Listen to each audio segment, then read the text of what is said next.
If you are a Canadian snowbird and you just received a W-2 or a 1040S, 1042S, or a 1099 or 8288A, don't ignore it. That form might mean that you need to file a U.S. tax return, Form 1040NR. That's what this video is going to talk about. If you get this wrong, you might either overpay your taxes or you may trigger IRS issues later. So let me show you exactly how the 1040NR works, step by step. Hi, I'm Dennis Goossen. I'm a CPA. I work with Canadians dealing with U.S. tax issues and U.S. Citizens dealing with Canadian tax issues. There's a simple three-step framework to figure this out. Number one, do you need to file? Number two, what type of income do you have? And number three, how to handle this properly. So the first step is, are you a non-resident? You only file the 1040NR if you are a non-resident of the U.S. for tax purposes. Most snowbirds are non-residents, but there's a risk. If you spend too many days in the U.S., you can become a U.S. tax resident under the substantial presence test. This changes everything. You'd have to file a regular Form 1040 instead. So confirm that you're actually a non-resident, and I have another video out there that steps through that calculation. But then do you actually have to file? Many snowbirds assume that since you're not a U.S. resident, you don't need to file, but that is not necessarily correct. You may need to file a 1040NR if you have U.S. source income, such as employment income or rental income, or you sold a U.S. property, or you have investment income in the U.S. If you have some of this income, even if you may not technically be required to file, you often should file to get a refund. This is very common. So understand your income type. Now we get to the core concept. The IRS splits your income into two categories. There is effectively connected income, U.S. wages, or you're running a business in the U.S., and there is not effectively connected income. So effectively connected income is U.S. wages, business income. It's taxed at normal graduated rates. You can deduct expenses against it. Not effectively connected is rental income and passive income. That's taxed at a flat 30% rate, unless if some situations you get reduced by a treaty. And you do not have any deductions unless you can make an election.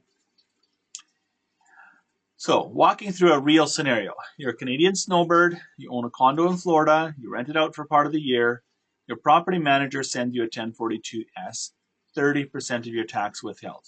You've got two options. Option one is do nothing. You accept the 30% withholding and you don't have to file a 1040NR. Option two is you make an election, you file the 1040NR. That's the strategy. You can elect to treat the rental as effectively connected income. That allows you to deduct your mortgage interest, your property taxes, your repairs, your depreciation.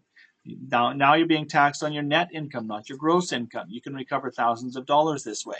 But you got to file that 1040NR. There's a Schedule OI that shows your connection to Canada instead of the US, and you need to make the correct election. When you're filing the 1040NR, focus on these areas. First, there's a Schedule OI that I just mentioned. On this schedule, you are reporting your days in the U.S., your residency information, and any treaty disclosures on the U.S.-Canada tax treaty. On the 1040NR, make sure that you report your withholding correctly. Your 8288A, which is trust income, or your 1042S, which is rental income, there's lines that say where your withholding is. And those forms need to be copied correctly onto your 1040NR or attached to the 1040NR if you're paper filing. Deadlines to remember. Most people will talk about the April 15 deadline in the US. However, if you're a non-resident and you don't have US wages, your deadline is actually June 15. So you do get a couple extra months there. If your refund involves a 1042S or an 8288A, you can expect delays. It can take up to four to 6 months because this is an international issue. And then two final points just on the treaty. Your Canada-US tax treaty can reduce withholding rates, so pay attention to this. Dividend withholdings usually get dropped down to 15%. Interest withholdings often get dropped down to 10%. The last issue here is that you still have to report this income to Canada. You have to report it in Canada, but you can claim a foreign tax credit for the U.S. tax paid to prevent your double taxation. So if you want, I can put a simple 1040 NR checklist in the description. If you're managing your days in the U.S., watch my video on Form 8840 and the residency rules.